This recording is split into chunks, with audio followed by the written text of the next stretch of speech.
So, yeah. So good morning, good evening, whichever part of the world you come from. I'm so glad to see all of you here. I am Kiran Modi, founder, licensing editor of the journal Institutionalized Children, Explorations and Beyond, a journal on alternative care and family strengthening with a special focus on South Asia. On behalf of our founder editor-in-chief, Dr. Monisha Akhtar, and our partner, Sage Publishers, it is my proud privilege to welcome you all in today's session. Let me begin by telling you a little bit about the journal ICB, and then I will talk about this newest issue, which is launched today, and then go on to explain the concept of today's webinar. Can you go to the next slide, please? Yes. So this journal was a dream journal for Monisha and I. Both of us, after working with children in alternative care, I was looking after more their overall development, and Monisha was supporting us in their mental health development. And both of us felt that there is such a dearth of research coming from our part of the world. And whatever research, whatever studies you see, it is all coming from the West. Keeping that in mind, we launched this journal together, and it's almost going to be 10 years. So its mission is to create a rich platform for sharing discourse related to law, practice, and evidence-based research regarding alternative care for out-of-home care and at-risk children and young persons in South Asia. To serve the purpose of developing dialogues and debates among practitioners and researchers. Our aim in this journal is to improve standards of care and mental health practices that enhance the delivery of service in alternative care settings and family strengthening practices in the South Asian region. I'm proud to say that we are also a member of Committee on Publication Ethics, COPE. Next, please. Recently, Sage Publishers also partnered us in this journal to take it to more academia. So if you look at the impact, 17 issues have been published so far. 180 contributors from 16 countries have written for our journal so far. We have also had guest editors, and one of our guest editors, Mark Riley, is also with us today. They had edited a complete issue from Hope and Homes. Its readership, if you look at it, because it's more downloads, so 11,009 downloads till March 2021. So I think it's really finding a very good audience, and we are indexed with journal citation reports, JGate, Google Scholar, Deep Dive, OCLC. If you look at the contributors profile, so academia and faculty members, they are 15%. Students are 36%, because we were really keen that more and more students get a venue, get a platform where they can publish their research and they get into that researching mode of thinking. And so many, 49% practitioners and social workers who have also contributed to this journal. This journal screams at everyone, please subscribe us so that we can sustain ourselves. It tells you to research whatever you're doing in a beautiful way. Please do research and publish. So we are always open to get your articles published here. So this issue, whenever we launch an issue, we try to have a webinar along with it. So March 2022 issue, it focuses on alternative care for children and young persons with different abilities. Of course, there is a wonderful article with none other than Mary Barua, who is absolutely, I would say a gold standard, for people working with disabilities. So we've been able to convince her, and she gave us this interview. It is worth reading. It's so beautiful. There are 5 research articles in this issue, and they are talking about attachment styles, transition process, adoption, foster caregivers, and COVID impact overall. There are some articles on In Focus. There is a good practice model which can inspire each one of us to gain some knowledge from there. And there is always an international perspective. Coming 3 issues are also going to be all special issues. So please, readers, audience, tell your, whomever who is into this, who is into research, for the coming issues, there is a special issue on care leavers and aftercare, which is our September to 2022 issue.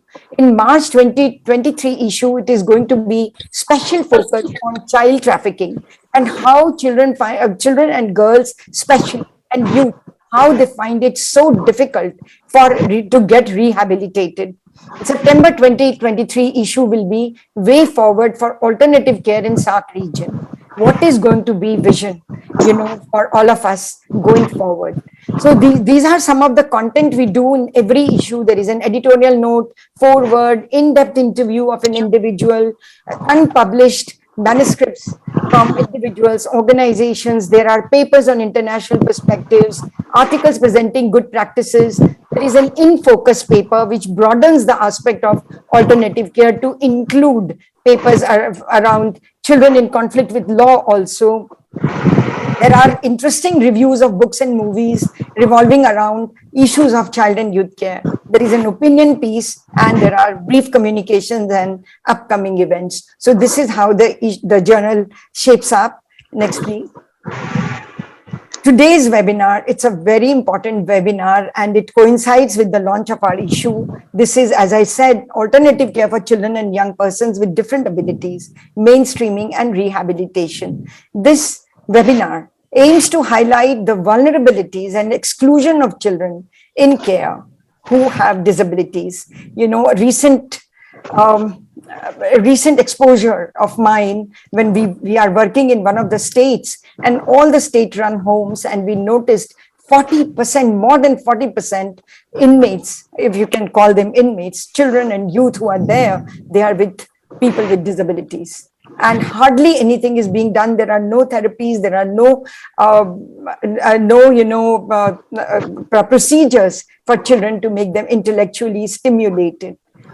This webinar is also going to be discussing practical strategies for inclusive practice with the focus on creating child-safe organizations. It is going to highlight the importance of educating caregivers. This caregiver could be a caregiver in an institutional care. It could be a caregiver in a community. It could be a caregiver in a home with their own children.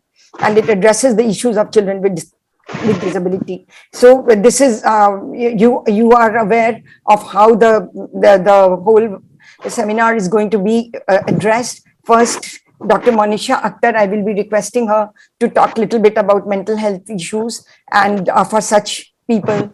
Then Dr. Shabina Ahmed, she will be talking about impact of the pandemic on such children's mainstreaming and rehabilitation. We have Deepak Casey, who is a care experienced youth from Nepal. He will be talking about the COVID impact on caregivers and with special emphasis on caregivers with disabilities. We have Vivek Kumar Singh, who is representing UNICEF Rosa, and he is looking after the disability piece for the entire region. He's with us. Dr. Mrs. Radhika Alkazi, all of us are very much aware of her. She has been working a lot with care and inclusion of children with special needs. Right now, also, she's in Kolkata working on a very special project, and I'm sure she's going to share some of that. And in between, of course, Mary Barwa will be doing her question answer sessions. Just to give you 1 minute introduction, you can't encapsulate Monisha in 1 minute, but she's been with 30 years of experience, and she's been working with child and adolescents, and she's a psychologist, psychoanalyst, and she is in the greater Philadelphia area. She's founder of the Indian Institute of Psychotherapy in India. She's also the founder and editor-in-chief of the journal Institutionalized Children, Explorations and Beyond. I would just like to take 1 minute to introduce Mary. After that, Mary will take over, and she is going to introduce all the speakers who have invested their time, energy, and agreed to come. I'm so grateful to everyone. Mary, as we all know, she's an activist, a specific needs educator, founder director of Action for Autism, National Center of Autism. She has over 2 decades of experience in working with individuals on the autism spectrum. She's been awarded variously. 2015 Advocate Award from INSAR is one of the most prestigious ones, and she's been advocating for positive attitudes for autism spectrum disorder globally. So I'm really very, very happy. And Mary, now the floor is yours. Thank you so much. Would Dr. Nair Akhtar be going before me? Oh, sorry. Yes. I forgot. Yeah. Okay, so I just wanted to, just a few comments. I'm delighted to be here and to welcome everyone to this webinar. When I was thinking about this topic, when I was thinking about child development, I try to put it in three categories. One is the early child development, mental health needs. Then I look at adolescence, and then I look at the transition into adulthood. So when we're looking at disabilities, we're already looking at development being affected in one way or the other, whether it is through cognitive, physical disability, and then there's a whole spectrum, and there's whole severity, intensity, there's a whole spectrum of that. So the impact mental health needs, the impact that the family has on a growing child in terms of their capacity and how the child experiences that is something that has to, I'm sure Mary would be very, well versed with that, and others will be addressing it too. But that is an area, I think, where mental health needs, early development, attachment styles, what happens to the family that is working and helping that child, and how does the society and community support that and allow for that for the child to thrive in that setting. When we're talking about, of course, in institutionalized settings, we have an additional factor, which is the caregivers and their capacity, their ability to work with the child, and their understanding of what the child needs. There is a common a misperception that because one is disabled, that somehow their mental health needs are going to be different, that somehow they're not going to feel, they're very concrete, they don't get it. That is not true. So they may express it differently. There may be more agitation, there might be more behavioral issues, there might be more flaying of arms, there might be a different way to express it. But children experience emotions, every child, just like any other child. So that is something that I think is a cultural belief and a social misperception that exists that has to be, sort of eradicated, if one can use that word, or at least being challenged, so that people understand that the mental health needs may be expressed differently, but anxiety, depression, confusion, adjustment issues exist in everyone, and bodily issues, all kinds of things. So this is something that we have to keep in mind in early development. The second part of development, I think that is important for us to consider, is because that's where we see a lot of sexual abuse, is adolescents and pre-adolescents. And what we know from the research, I think India had a study that was done early sometime in 2007, I believe, that the largest number of children that were sexually abused were those who were disabled and in settings. So this is they're very high risk for that. So sex education, working with in adolescent population, preparing them, pre-adolescent, adolescent, self-care, but also preparing the staff and families that are engaged with them to understand those needs so that the child does not become vulnerable to that, and their own understanding of their own sexuality. These are important things in that area. Then the third part, of course, is when a child transitions as a young adult from an alternative care into a more independent living. And at that time, I think, and others will speak to this, is how do we create a community and a society that provides enough care, inclusion, as well as allows the child to function independently, but also with support. And I think that this is something that others will speak to, because there is a certain umbrella that needs to be provided depending on where the child is and depending on the various accommodations. So the mental health needs, one is determined by cultural ideas, cultural expectations, how someone is viewed, also depends on the developmental age of the child, where the child is in terms of their relationship with others, and how the child is, community supports and prepares the child for transition. These are the three main ideas I just wanted to put out there. I don't want to take up too much time because I know there's a lot of wonderful speakers there, but I'll end with that. That's where my mind was. And Mary, I'm going to turn it over to you. Thank you so much. Thank you, Dr. Akhtar, and thank you for the privilege of being here today. Some of the things that Dr. Akhtar said are so very important, that the culture that people look at with autism, and the community support. And unfortunately, in much of South Asia, we still have a lot of stigma attached to disability, and they're often not seen as valued individuals. And as a result, the vast population of children with care needs in much of South Asia still receive little or no informal support. And the pandemic, of course, has made it that much more challenging in two of the most unusual and unforeseen years in recent generations. And for those with disabilities, it has been truly a harrowing period. And today we have a panel of multifaceted individuals who each do amazing work in their individual fields. It is a pleasure to invite our first speaker, Dr. Shabina Ahmed. Shabina is an old friend dating from the time that she founded the Assam Autism Foundation, on which she still serves as director. Shabina is a developmental pediatrician with 32 years of experience in the field of disability and child rights. She wears multiple hats. She's a fellow of the Indian Academy of Pediatrics. She's the national chairperson of the Neurodevelopmental Pediatrics chapter of the IEP, the East Zone convener of the Indian Child Abuse and Neglect chapter of IEP, and a member of the Working Group on Disabilities of the International Society of Prevention of Child Abuse and Neglect. Dr. Ahmed was awarded the National Award on Child Welfare in 2014. She is a resource person at national and international workshops and conferences, and has authored a book on autism. Dr. Ahmed will talk about the disturbance in the ecosystem brought about by COVID, the impact it had on interactions between families, the impact on health, including the suspension of immunization, midday meals, etc., and the impact on mental health, as Dr. Akhtar has mentioned, as well as the abuse of children in protection as a fallout of COVID. Over to you, Dr. Ahmed.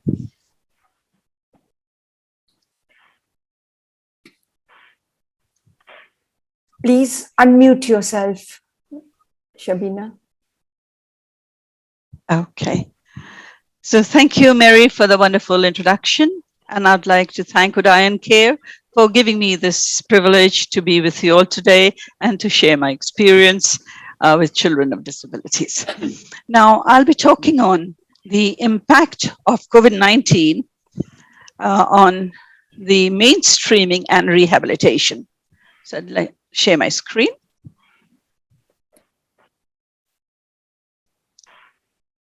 Okay. Can you enable me? It's written host as disabled participant screening. Gurneet, can you please? Ma'am, please see. Now you'll be able to. Wait, just a minute. Yeah.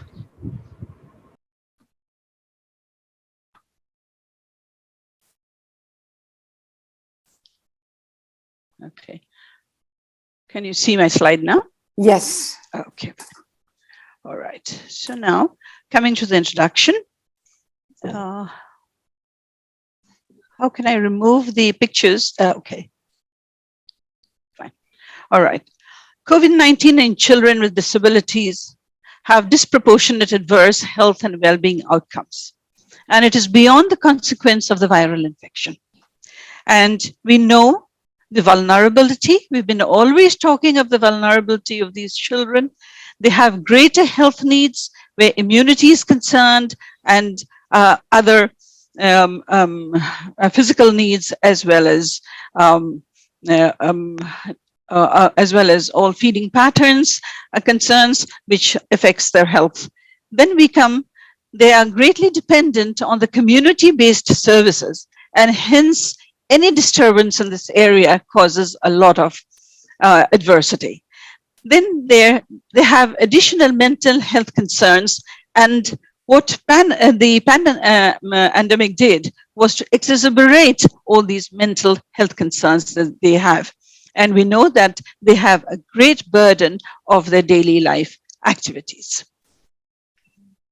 Now, I'll take you through a little bit about the disabled population. Now, if you take the census of 2001 said there was a population of 2.13% of the total population was disabled, of which 75% was rural and 49% was illiterate and 34% were unemployed. So this is the background from where the children, disabled children, come. Now, over the years, over the last decade, we have seen that with all the services provided, we have been able to bring down the figures, because there has been escalation over the incidence of disability. That means there was 26 million cases in 2011, and there has been a rise of 4 million over the last decade, and that gives us a total of 22.4%. But what has been interesting is to find out that we said that 75% was rural, and statistics today says 69% is rural. So from this we come to know that there has been services have been going on, and there has been some progress in our concerns for the children of disability. Now, another thing to note is when we talk of disability, that disability is not an aggregated term. We have to think of all the different types of disabilities and seeing, hearing, speech, movement, and then we find that every disability has special needs. And this is what we need to take concern, and this is where we need to pay attention. And one thing I would like to bring you to your notice is, here we have in movement. Movement is the maximum cases where mobility is concerned, that is the maximum number. But what, during this period of pandemic, it is the people who are blind or visually impaired has actually shown us what it is to have no touch, and what is, and how do we explain to them about social distancing. And it is through this actually we come to know how we should now navigate our directives for children of disability. Okay, now we come to the lockdown. Well, lockdown was the measure required during this time, but what has happened is that we have existing frameworks for disability, but the applications were not done at all. And as a result, child rights and social justice was what got hampered. And then we found there was no emergency planning for the disabilities.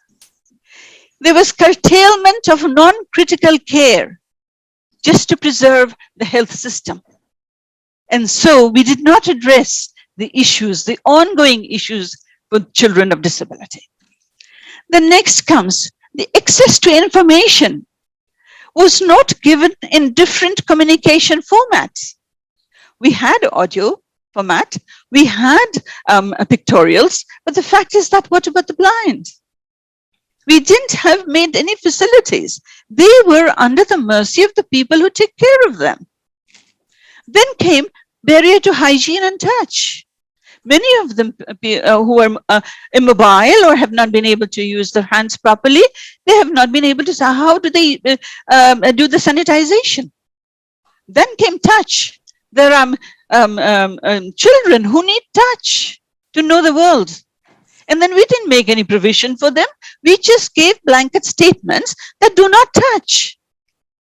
Maintain social distance of 2 feet.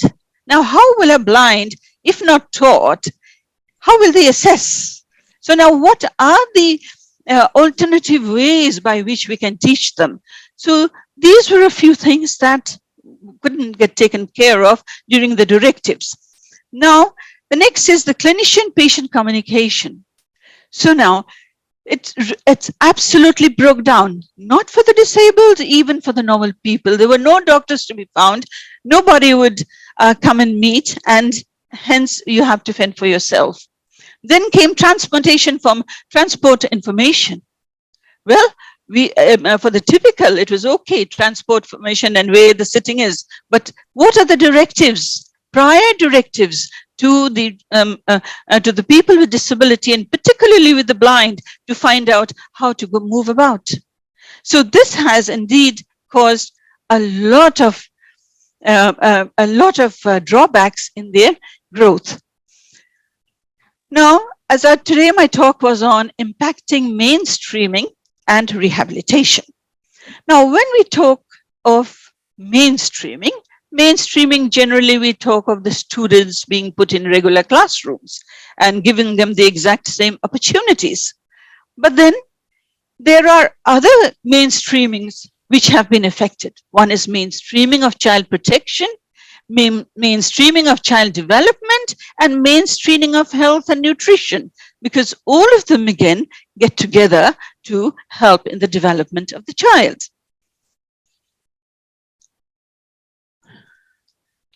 Now, coming to mainstreaming of child protection, how did it get disturbed? Now, we have all the child protection acts in place, but then it has been seen that during this period, during the lockdown period, there has been 50% increase in childline services globally. And then we found that in India, it is reported that 43% of it was sexual abuse. It may not have been penetrative sexual abuse, but a touch or touches and other pornography, all those increased during this period. Now, UNICEF gives a figure that 1.8 billion children live in countries where there is disruption of services of childline. So home visits came down, case management came down, follow-up of these victims came down, and there was increase in child abuse by about 25%, emotional abuse by 23%, sexual abuse by 17%. Now, why this actually took place? First thing is that the child was at home. So it was the family-child transactions have been very, very stressful. And that was actually, it showed on the children. Then next came the family orchestrated experiences, where there has been partner violence, there is increase in conflict with the children. All this that they have been observing is causing a lot of emotional abuse and insecurity. And then you find a fallout of this stress that was going on in looking after yourself, of the parent, and looking after the child, ultimately ended in an early increase of child marriage, child labor, and sending children to institutional care. And with the digital increase of 60%, they said there have been increase of digital media use, and this has exposed children to pornography. So such has been the impact on child protection. Then coming to child development. Now, the best way to understand what could be the impact of this COVID on children is to understand the child in his or her ecosystem. So we find that in the child's microsystem, where the family, the school, and the health services, this had a maximum impact. As I've said, family and child stress was there. Then came the school lockdown. And then, so there was, we went to an online mode, but the fact is that did online mode cater to every child? Did it reach every child? This is one of the most important things to understand. People were happy, urban people were happy, people who could afford, it was okay. But the fact is that did it reach every child? Now, what was the attention that we could contain of the child was very, very important. And what was the communication? It was mainly a receptive communication that was developed, and it was not not an expressive communication during this period. So these are a few things, and there's loss of peers, because when you ask the child, they haven't played with another child for 2 years. So there has been definitely a lot of impact on the children. Then we come to the mesosystem where friends and neighbors made a lot of importance. So that also has impacted the children. Then here we find that many of the children, actually disabled children, where they had visitors coming in, those were stopped. And as a result, they were looking forward to the family members with whom they were comfortable. And this was again an impact on their mental health. Then the exosystem and the macro system also had a great impact because the time that was spent by the children were mainly with the TV. And the amount of information that they were getting of deaths and people dying and all the calamities that were happening, this indeed must have had a great impact on the child. And certainly longitudinal studies is going to show that what is going to be the impact on these children. So as Dr. Manisha has told us, that certainly at different stages of life, we are going to have different impacts. So ending up in mental anxiety and panic attacks, depression, suicidal tendencies, somatic disorders. So these are some of the problems that have been arising. But what we are concerned about is the long-term impact, the language delays, the speech and communication delay, the social emotional delay. I'm sure now that it has opened, I'm sure you're experiencing a little bit of a difference. And one thing is about the motor, the mobility is actually, the motor system is not responding the way it should be. So these are a few of the impacts, and long-term studies are certainly required to find out that this 2 years dip has caused what is the impact at later life. Now that school has opened, the most important thing is that we have to prioritize unique needs, that every school as it reopens, we must make an assessment of what has happened, what has been their learning, and look into their unique needs. And it has been seen, digital use, we were so happy with the digital increase of use increase. But we have seen that with rise, it is an Australian study, with rise of digital use, we have found there is 42% decline in physical activity. So this, again, this ratio will have to be looked into, and hence it is worth understanding the impacts of this problem on child development. Then coming to the health and nutrition. WHO has showed that about 60% of all deaths in less than 5 years is due to malnutrition. And the food programs was trying to fill up this gap. And we have been working on it. We have our ICDS program and other programs of school feeding programs. But then this has got a very heavy blow, because we find that 116 million children who are covered by National Food Security Act was under, they did not get it their due. And the Global Hunger Index in 2020, India ranks 94 out of 107 countries. And it has been seen that comprehensive national surveys of 2016 to 18 has shown 22% are stunted and 35% are underweight. Well, we do not know how much of disability is actually put in. We are getting a lot of figures, but we are not getting a divided figure of the most vulnerable section who is already underweight, and then what has been greater underweight on that. So that is what we need to now find out, that whenever we have statistics, we have to have statistics of the most vulnerable as well as of the typical, so that we know exactly what is the position going on. So these are all aggregated figures, and hence, but this is just to stimulate you all that the main source of school feeding program, the midday meal, which covers 1/3 of the daily nutritional requirement, is actually being hampered. And hence we know that we are going in for further malnutrition. Now, as reports have shown, that guidelines were issued, but the ground was lax. So I hope this is taken into consideration in next pandemics. Then again, we come to another point which I have not written here, is about immunization. There was rush of giving COVID-19 vaccine, and people forgot about the general immunization schedule. So now we have to look out. And what about the disabled children? What has happened? What has happened to the immunization schedule? So we look into the interventions, but again, we have to look into the immunization schedules, which is going to, again, sustain their health. So these are some issues that I wanted to bring out. Now, The socioeconomic status, we know that many people have lost their job, and we know most of the disabilities are placed in the rural setups. Now, reports have been in India, there has been 4.1 million Indians have lost their jobs. But the fact is that we are trying to adopt coping mechanisms. But how are we adopting? We are eating less food. We are eating non-nutritive food and then filling up our tummy. So now, what is the fallout? What is the fallout? It's going to be a fallout on the nutrition of the child, leading to malnutrition and growth and child development, intellectual development.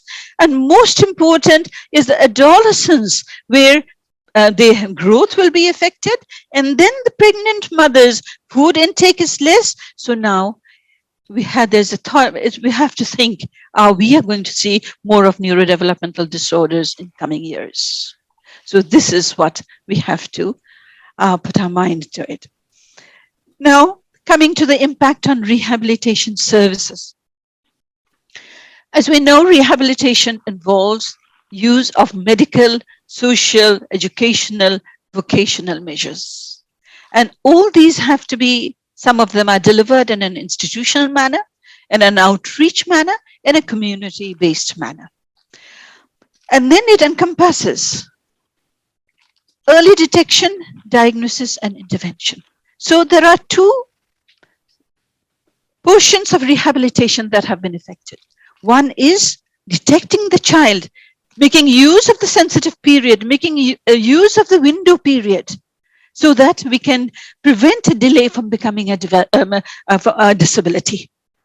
And then reduce the disability by early intervention. So this is the time that we have lost, because many of them had to eat. Those who could reach the doctors went off to teleconsultation, but those who couldn't has just remained. And then we are now getting to see cases where they are, especially motor cases, have been absolutely in a condition where it's very difficult probably to set them back in motion. Then comes the medical.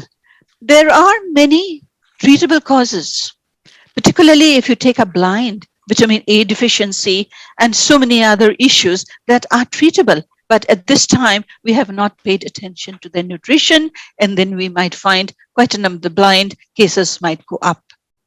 Then the social psychological support that they required. Now, teleconsultation couldn't meet all the demands, and many of them couldn't reach. Then comes the social adaptive living. Now, there are case reports where blind people have burned their fingers because there was nobody to cook for them, nor did they have any adaptive cooking tools where they could, because all this time somebody was cooking for them. Then comes the maid was not allowed to reach them. And then there was no domestic help. And if you have COVID, your food just reaches, the raw material reaches, but then you need to cook. So these are a few things actually that. Shabina, 2 more minutes. Yes, please. Okay. Yeah. I'm almost reaching the end. All right. Then comes the provision of technical. Now we know that the blind, most of them were in homes and not allowed to move at all. But then we know there is availability of technical mobility devices. But we have not thought about providing this to the disabled people. Then vocational rehab services were disturbed, and special education was suddenly disturbed. And then we find there's another thing, is that the aids that people were getting during this period, actually, this was also, they did not reach in time. So a little bit about teleconsultation. Well, there was a rapid increase of take-up of teleconsultation, but we find that there have been a few problems with this, because there are regulatory barriers, there are communication barriers, there are legislative barriers. It is growing, but there is no evidence framework support for its implementation. And then it does not reach the total child. Many of what we did was, most of the time we did parent assessments. So during this time, actually, we talk of nobody was around. So now I think it's time to tell ourselves, that we have to change our mode of this intervention mode. We have to get into naturalistic teaching where parents and families are involved. So whenever there is a disaster, this is the platform where they can bounce again. And then, okay. So this is, and then, we tried telling them that you do this, you do that, but the fact is that there is no infrastructure at home. And so now we have to find out a framework for teleconsultation and mode of delivery. So our learnings that have been is, now UNICEF has provided with some data. So it is for us that we must do some program development based on this data. And data formulations, there are a lot of data out, but then do you hear how many people were disabled? We presume they're more vulnerable, but the fact is that how many were actually affected? That informations must be in multiple formats. Mobility devices and communication devices must be there, and all government directives must be disability inclusive. And this is what especially the blind people have taught us this time. And another thing is medical services must be open. All medical services were directed to only COVID management. So this is one thing that we need to take into consideration. Then domestic help, because the flats did not allow, apartments did not allow any domestic help to come. Where there were blind people, so they were actually, they could not, they were in a very bad position as to how they help themselves with their cooking and eating and their adaptive daily living. So these have been our learnings, and I hope in our next program, in our next pandemic, we should be able to formulate a better program for the children with disability. Thank you very much. Thank you, Shabina. And I hope we don't have another pandemic. Stimulating presentation where you make some very, very important points. I think we'll move straight to our next speaker. Mr. Deepak Casey, he grew up at an SOS children's village in Nepal. His personal experiences drove him to use his expertise to build better opportunities for others with disabilities. He became the first wheelchair user in his country to obtain a degree in architectural engineering and is now seen as a Nepalese pioneer of universal design as well as a leading disability advocate across a range of sectors.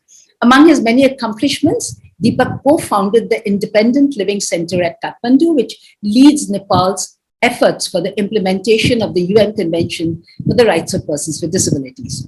Deepak is the short-term accessibility consultant for the World Bank Group Nepal's Earthquake Housing Reconstruction Project, where he ensures homes are fully accessible for people with disabilities. He's also deeply involved in the promotion of accessible sports. In 2016, he was recognized as an emerging leader in sport by the US Department of State through the Global Sports Mentoring Program. He currently serves as Deputy Secretary General in the National Paralympic Committee of Nepal. As already stated, the pandemic was a hard and lonely time for those affected, especially for people with disabilities who were multiply challenged, and for those without parental or family support, it was quite brutal. Deepak will share through his lived experiences the impact of COVID and the lonely battle that it was for most people with disabilities. Deepak, over to you.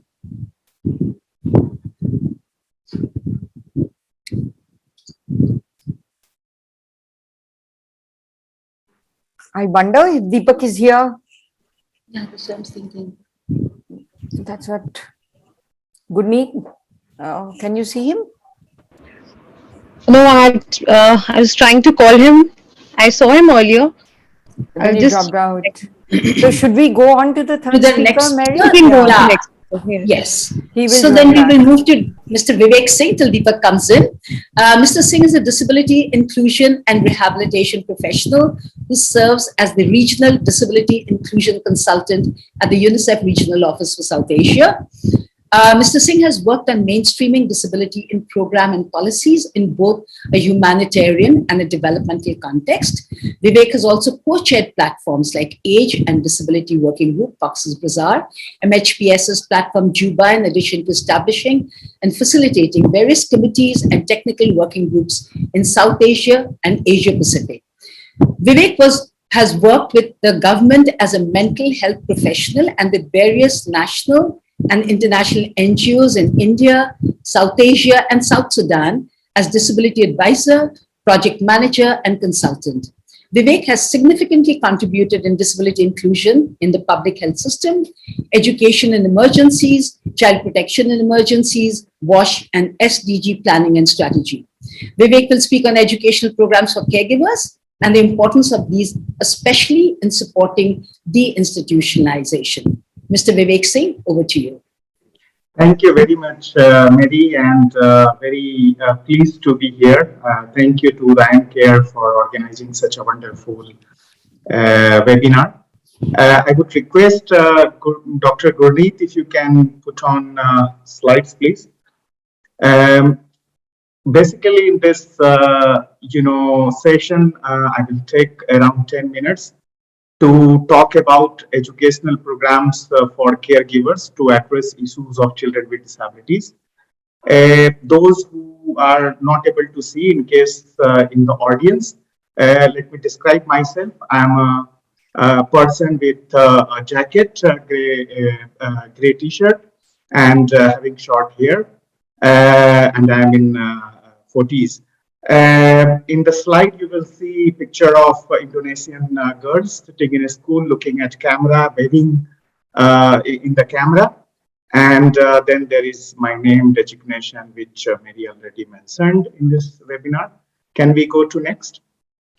So we will try to discuss a bit of why this educational program for caregiver is needed.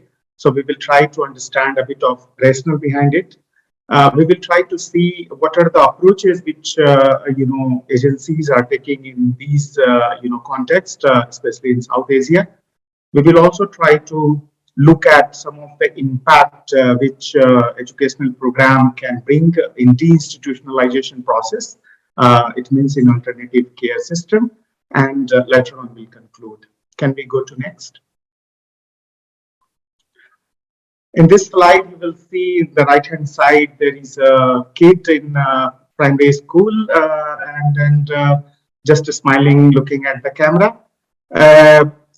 One of the key rationale, if we will talk about the legal framework, you find that both CRC and UNCRPD advocates for right to family, right of the children. So it talks about that any child has right to be in the family, and it also advocates that the best interest of the child should be kind of considered in every decision making. And UNCRPD specifically talks about right to live independently and receive appropriate community-based services so that one can live independently in the community. Can we go to next?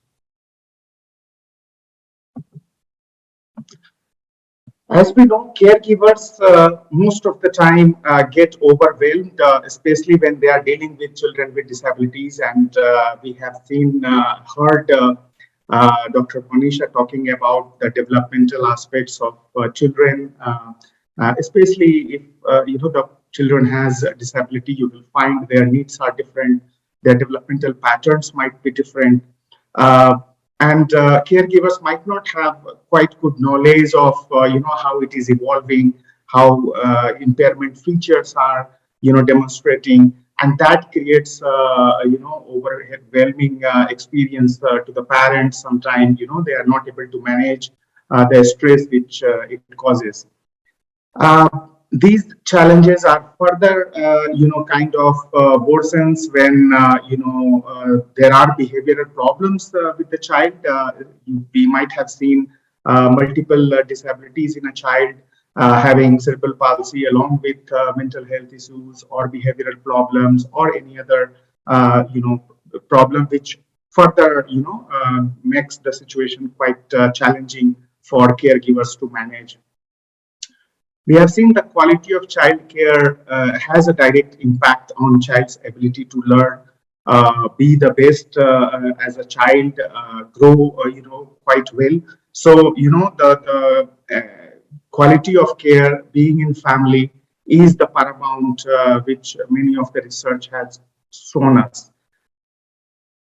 However, it has been seen that caregivers' parenting knowledge has always not been considered, and especially the caregivers of children with disabilities not necessarily receive those parenting, knowledge, and that affects the child development and may not achieve the positive outcome for the children. Can we go to next? All these factors, having a different, pattern of impairment, inability of, service provisioning, having limited knowledge among caregivers, lead to number of health, psychosocial well-being for the caregivers. And in some of the research, it has been seen that parents of a child with neurodevelopmental problematic family functioning, conditions like asthma, arthritis, back problems, etc. So sometimes, all these situation creates more challenging situation for the caregivers, and that probably leads to, putting the children into institutions. Can we go to next? So what is key to institutionalization? Why children are being kept in institutions, especially children with disabilities? As we know, the children with disabilities require access to a wide range of specialist and universal services. So what Dr. Sabina was talking about, mainstream services, be it health, nutrition, child protection, all those sort of mainstream services. In addition to that, they require specialist services, which Dr. Sabina talked about, like rehabilitation, specific support like personalized support and sign language, brailles, and things like that, which makes them more independent. But that has been limited in many of the contexts, and that probably forces parents to kind of go for institutionalization. However, we have quite often seen that blame is put on the parents, that as if they are the culprit. They have been kind of driver for putting the children into institutions, which may not be the necessary case, because in that situation where services are not available, where probably parents do not have means and measures to manage children at home, they are forced to take the step. And sometimes we have seen the professionals are not that helpful. So blame should go to not to the parents, but to the system, to the professionals, to the the overall ecosystem which Dr. Sabina was talking about, which may not be necessarily friendly.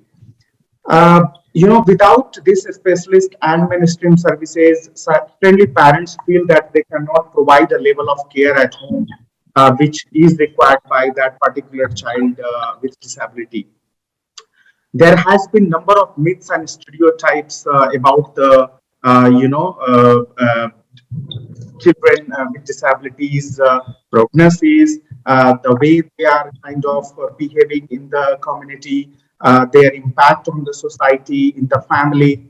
And that sometimes is being seen as if parents try to conceal them from the society, and they put them into the institution. Sometimes that also acts as a driver to get away from the shame they try to put into the institution. If we talk about the professionals' attitude and their ability to see the disability is also not quite positive. You might have seen in pre, peri, and postnatal staff who are working in these phases of child birth and development. They are also not quite positive, and they will give a negative outlook of children with disability, which frustrates further to the parents, and they are not able to kind of make this positive outlook about the child's being in the family. In my right, there is a photograph which shows the tunnel-like gallery of an institution. So that shows a bit of hopelessness. Can we go next? So what is the approach usually we take in this context? So usually there are social service workforce. So they consist of many different kind of professionals with various roles, अच्छा and तेरे पे इसमें हवा भरनी है but they all have a common goal to care, अरे support, promote, and empower vulnerability, irrespective of the vulnerability of the family. So very importantly, agencies and the government are trying to kind of focus on social service workforce to make them trained, and they in turn train the caregivers to raise their awareness, to make them more informed, so that alternative care could be made a possibility. Sometimes caregivers gain more knowledge and skills, and they form self-help group and parents body, and they in turn train to social service workforce, sometime becoming agency to support institutions. So we have seen these two type of approach, sometime directly training to social service workforce, and sometime directly training to caregivers. Can we go to next? Sorry, just go back. There is a training manual which UNICEF has produced in Ghana. It was a manual for caregivers of children with disabilities. So I have just put a screenshot of the title page to showcase that sometimes the agencies are working with government to develop that program. In South Asia, we have number of country offices who are working with the government to make the available training module more inclusive. So we in Bangladesh, for instance, we have added a special session on disability to make sure that social work, workforce are pretty much aware on disability. They understand the legislation. They understand the needs of children with disabilities and caregivers who have children with disabilities. Can we go next? So what is the impact on institutionalization if we take a very robust educational program? So that will impact greatly the confidence of parents and caregivers. They will be better able to support the ambitions of the child and their own ambitions, and their hope will become more positive because they will be more informed. And we have seen even in the foster care, children with disabilities are not quite welcomed, and that is also because the educational programs are not that much targeting the foster care parents to make sure that they understand the disability, the inclusion needs, the challenges. That would have also helped in alternative care system.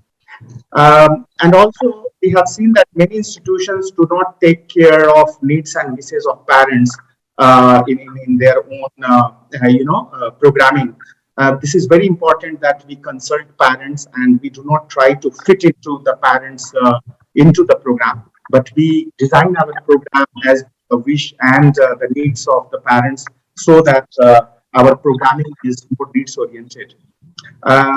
And I would certainly say that children first and inclusion should be the priority, should be the way to go whenever we design the program, so that we take care of children with disabilities and their caregivers. Can we go next?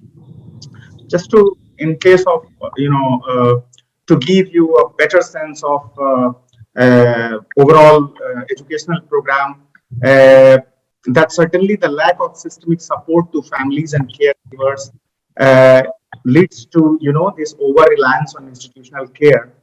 But if there will be a better educational program, some systemic support, better capacity at the parents and at the social workforce level, there will be effective case management. The professionals will be not stigmatic. Then there is a more chance that the children will get alternative care, they will get family like care. And in a number of research, we have found that most of the children who are in the institutional care, they have their family. So it's not that all of them and most of them are abandoned because they are orphan or their parents or immediate family members are not there. Especially with children with disabilities, we have seen that most of them have the family, they have the parents, caregivers, but they are still being into the institution. So thank you very much. I think let me conclude here so that we get some more time for the next speakers.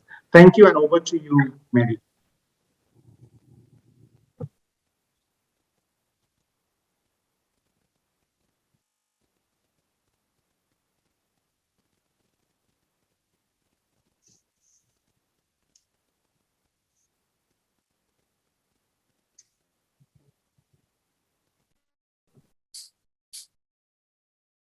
Mary, you are on mute. I'm sorry. Yeah, I realized. Yeah. Okay, yes. So anyway, I'll just move over to, I was asking, has Mr. Deepak Casey joined? Not joined yet? No, not yet, ma'am. Okay. I can't see it. Okay, right. And I just wanted to mention to Mr. Vivek Kumar that your words truly resonates, because I truly believe that, while we change the ecosystem, empowering caregivers is an extremely, extremely important part of the whole picture. Okay, so we'll move to speaker, Ms. Radhika Malik Alkazi.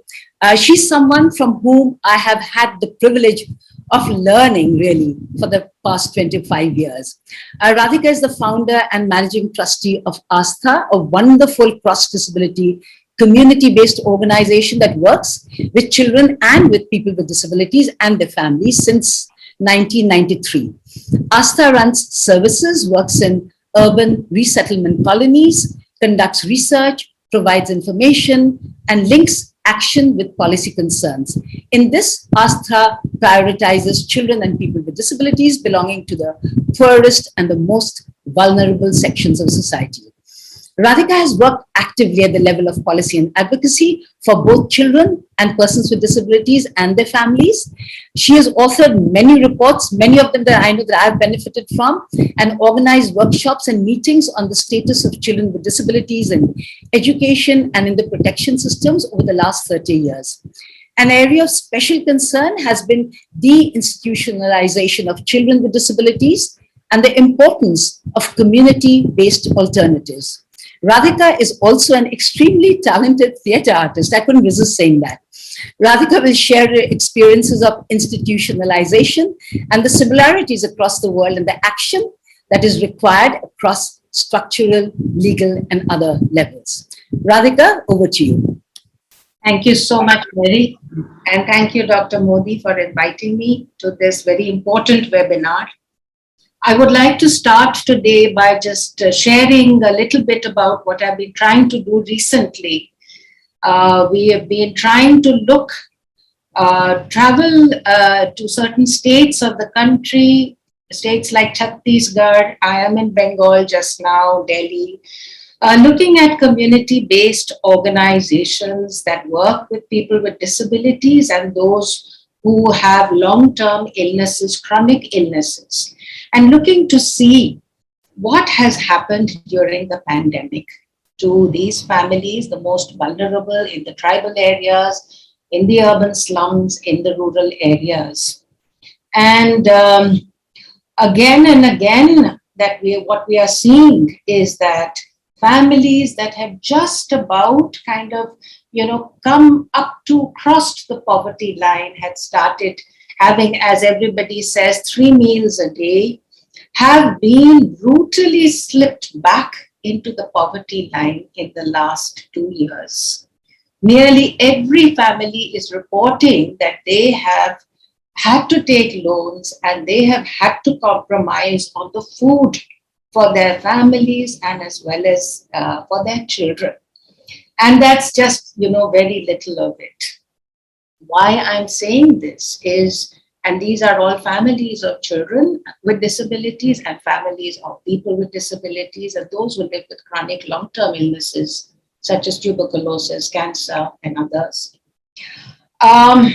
We have also heard here, and as as the speaker before me also spoke about, that there has been an increase in child trafficking, there has been an increase, an exponential increase in child labor and child abuse and a lot of tension in families. And yesterday, while we were having our pre-webinar meeting, Dr. Modi pointed out that there are many more children with disabilities coming into childcare institutions.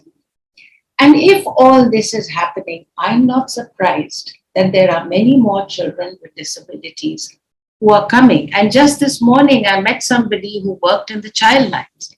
And I asked her, I said, what are you seeing?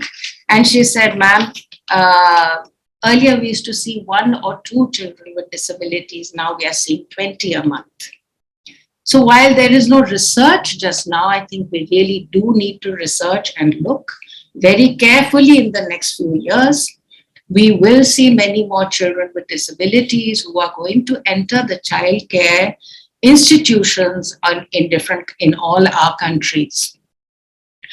But having said that, the child care institutions which are only for children with disabilities, as well as institutions that house both children with disabilities and children without disabilities, do not have a very good track record of actually supporting and enabling the child with disabilities. There have been many research studies. I'm sure all those who are here know about it.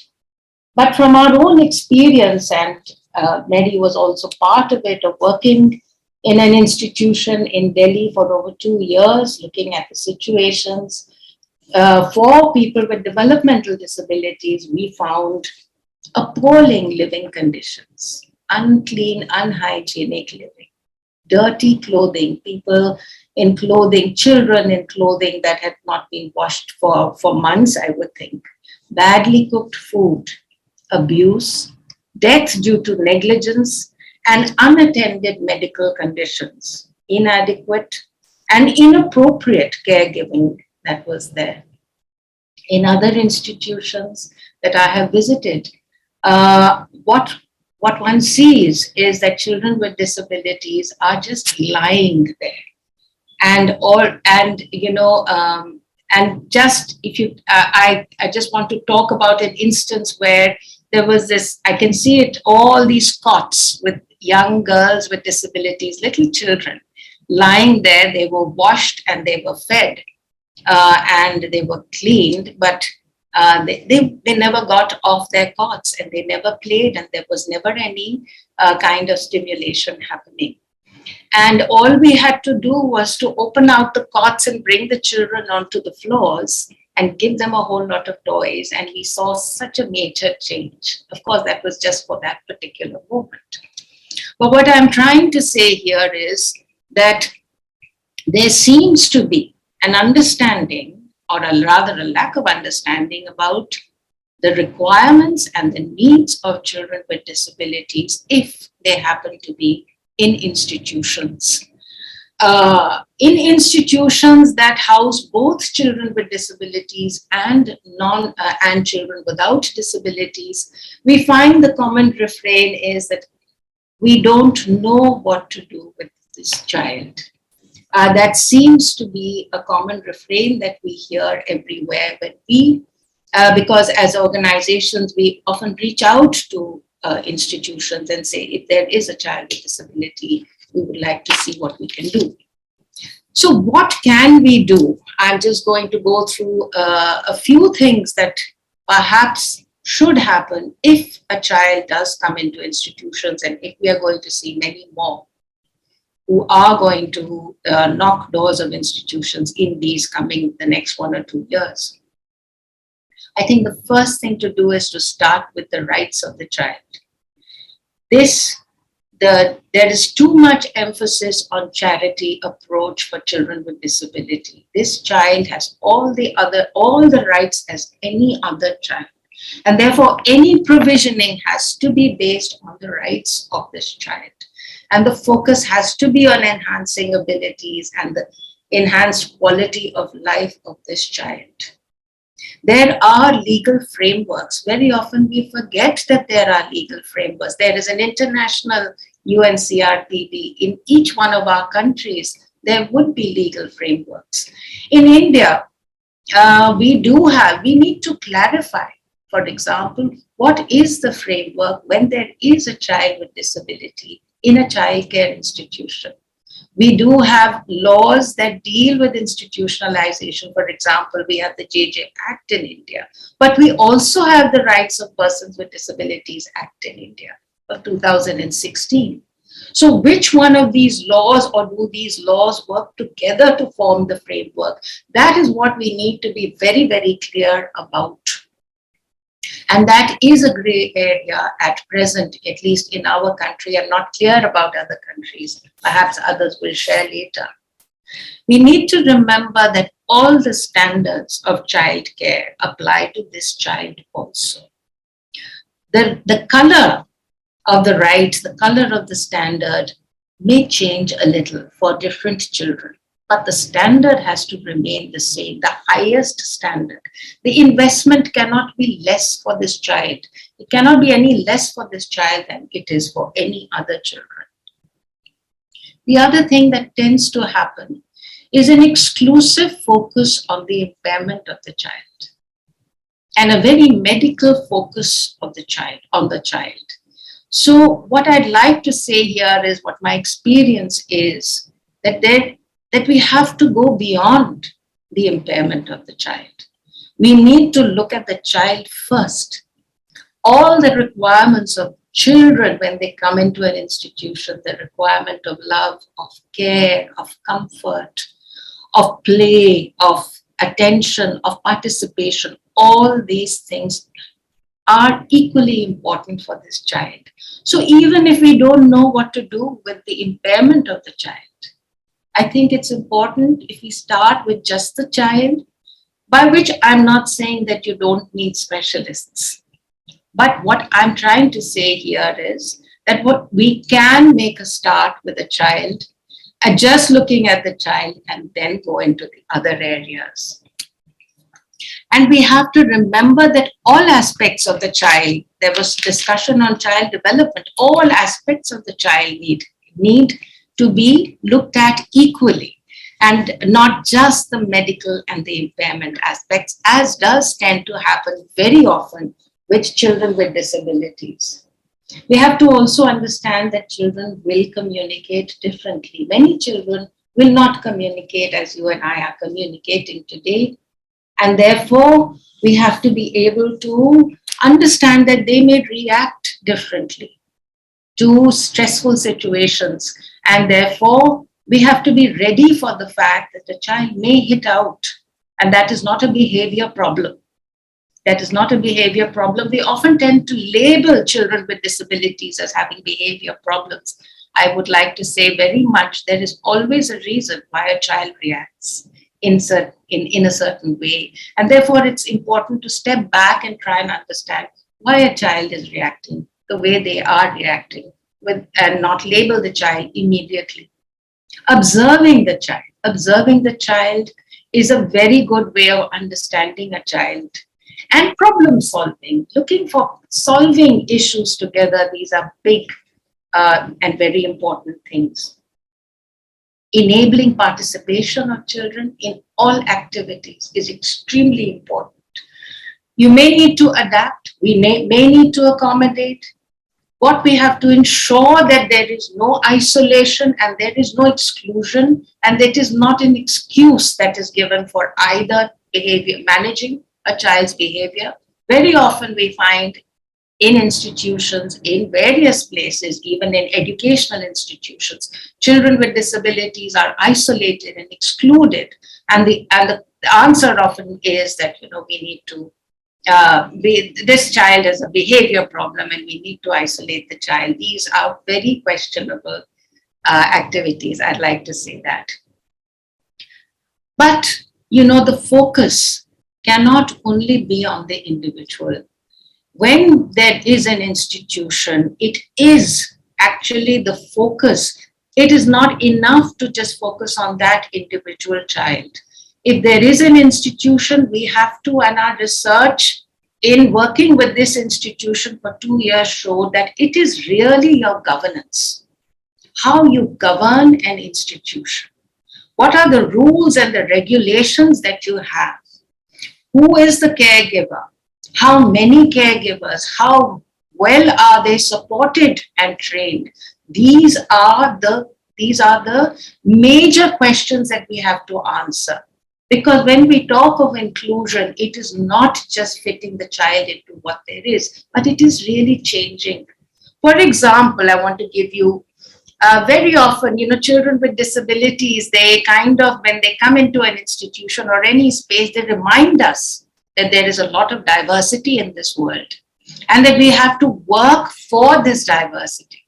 So if you have a rule, otherwise we tend to think that everybody else is all the same and that you can have the same rules and govern something in the same way for everybody else, but only different for children with disabilities. But actually, if we start looking at diversity, if you have, say, a rule in an institution that, food will be served every day at this point of time and this food only, but you have a child who has feeding difficulties, who needs to be fed, who needs a supporter to feed her, or who needs a different kind of diet in the beginning, then you have to change your rule to see that that child can also benefit.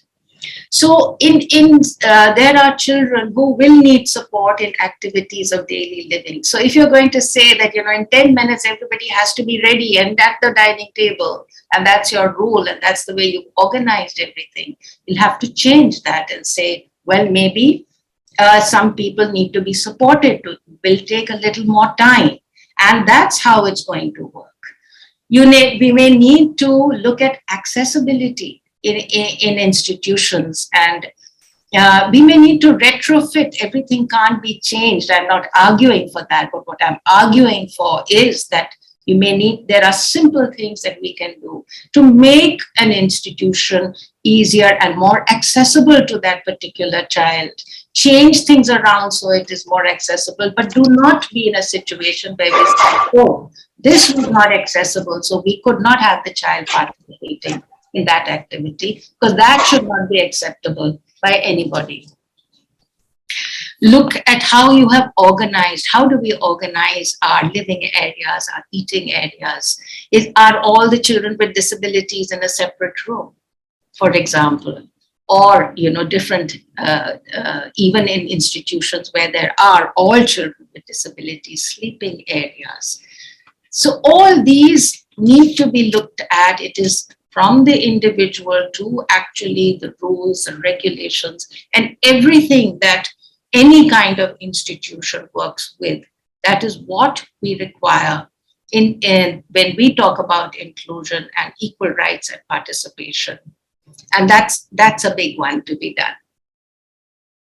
There are, of course, also issues of very often, children with disabilities may be restrained in certain ways. Sometimes a child may need to be supported for a little while to sit. But if that support goes on for the whole day, then it becomes a problem. So when to use restraints, when not to use restraints, and how these things are used are also big questions. Access to justice, the choice and autonomy, these dignity and privacy, these are big issues where children with disabilities are concerned. Because very often the thinking is that this child doesn't matter if we change her in front of everybody. After all, she's she can't even think for herself. So these and the idea of choice, the idea of dignity, these are very important areas that need to be looked at. Finally, of course, I'd like to say that, of course, the institution has to be the last resort for any child. Even in our law in India, the 2016 Rights of Persons with Disabilities Act, Section 9 says that when parents are unable to take care of a child with disability, the competent court shall place such a child with his or her near relatives, failing which within the community, and in exceptional cases in shelter homes run by the appropriate government or non-government organizations. So the whole idea of restoration of restoring the child back to the family. As the speaker before me said, many families do exist. Many children do have families. We need to support the family to see that the child is within the family. My own understanding is families will not readily give up their children. There is no less love for their child. It is the society around them and the lack of institutional supports that actually push children with disabilities and families towards institutionalization. The coming 2-3 years, I'd like to end by saying that are going to be very important. We have to monitor, we have to research, we have to see, and we have to see that children can remain with their families. Thank you so much. Thank you, Radhika. Such important points and so much to learn. Are there any questions? If not, I don't see any questions right now. Listening to the speakers, I was thinking, the thing is that we have to move to the rights of the child, move from a medical model to a rights model, and truly believe in possibilities. Because currently what happens is that disabled children are not seen as valued lives. They're seen as lesser beings. And if they are not valued lives, we don't really need to do, we just do charity, as Radhika said. And the thing is that it's not that we don't have good policies and good laws. I think we need to bring those into harmonization and also focus on the implementation. Because very often we want better laws, more laws, but even the ones we have currently, many of them do talk about rights, but we somehow slip up in the implementation. And one of the most important of all of this is changing the ecosystem around, because still the ecosystem changes. And we start viewing people with disabilities as citizens, rightful citizens of the country. I think this kind of situation will continue. And as a great person once had said that, the true measure of any society can be found in how it treats its most vulnerable members. And our individuals with disabilities really are that community. So if there are anything that Dr. Nair, you would like to add, or Dr. Modi? I was just listening, and thank you to each and every speaker, and a wonderful presentation. I think that, we are very strong on thinking about rights and policy and what needs to happen, the laws. I think everyone sort of says that and recognizes it. I come from a mental health perspective, which looks at the resistance to the implementations or the resistance to seeing people. And from that perspective, I'll just bring out one idea, which I was thinking about as I was listening to everyone, is that, discrimination exists towards many different communities in our world, right? I mean, we don't have to look very far. We can look at the wars that are going on. We can look at how we discriminate. So the most vulnerable in our communities and children who are disabled become the target of a lot of discrimination and prejudice, because it's very easy to hurt them. It's very easy to disregard. They can't speak. They can't hear. They can't. Renee Spitz in his original studies on hospitalism showed that if you don't touch a child, if you don't raise your child with love and care and holding, they show signs of developmental delays. That was the original thing about, when we looked at adoption, the Romanian orphans, how they were so disabled because of that. Today's world, I think we have to examine societally the prejudices that exist and why they exist. And how can we eradicate those prejudices and discriminations? So this is not just one specific group, because they will continue to be targeted. Yeah. Just as any vulnerable group that finds itself in that position will be targeted, because human nature is such that they look for someone to project the most uncomfortable parts of themselves that they despise, and they put it on someone else, and they hate that person. And they will treat the person accordingly. And I will end on that note that till we address that issue, along with all the policies and the ideas of care that we're saying, but until we can address the basic human nature that struggles with prejudice, discrimination, and hate, the most vulnerable in our communities will continue to be punished. And it distresses me because I think that this is the basic human nature that, obviously being a Freudian, this is what is part of the aggression, etc. Till we can understand that, until we can work with everyone at that level, so they can resolve whether it's a caregiver, whether it's a implementer, whether it's someone who's making a policy, etc., till we can recognize, because it's very easy to sit and make policies. Very easy to do that. I can come up with 10 different rights, but till we can recognize at the grassroots level that human nature and people struggle with parts of themselves, and that when you have if you just take a question disability, when you have a disabled child, it already affects the family in thinking how they feel about themselves.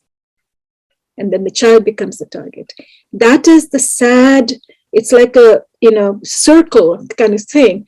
But we need to recognize at the deepest level that people are struggling. And once we empathize with that, and once we can connect at that level with someone, and we build an alliance with someone, with an individual or a community, then we start to see change.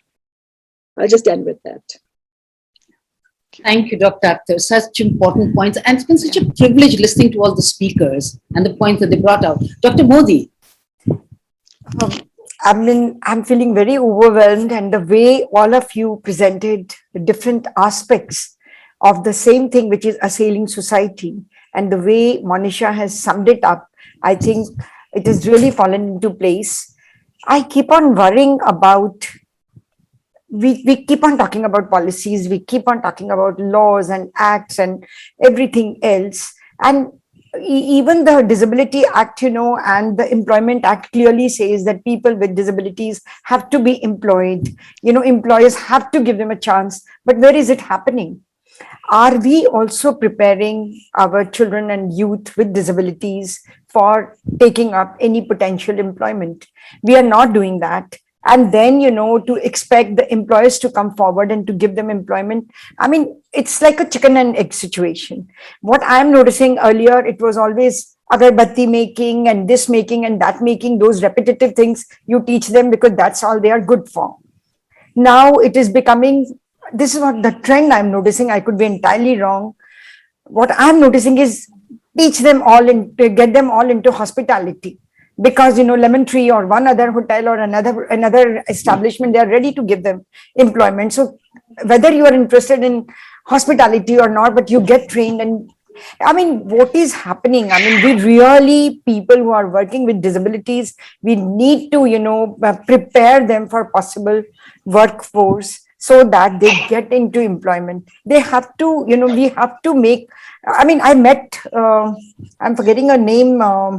Radhika, you must be aware, the one who's in the Lemon Tree, her own child has a disability. And what's her name? Mrs. Dang or something?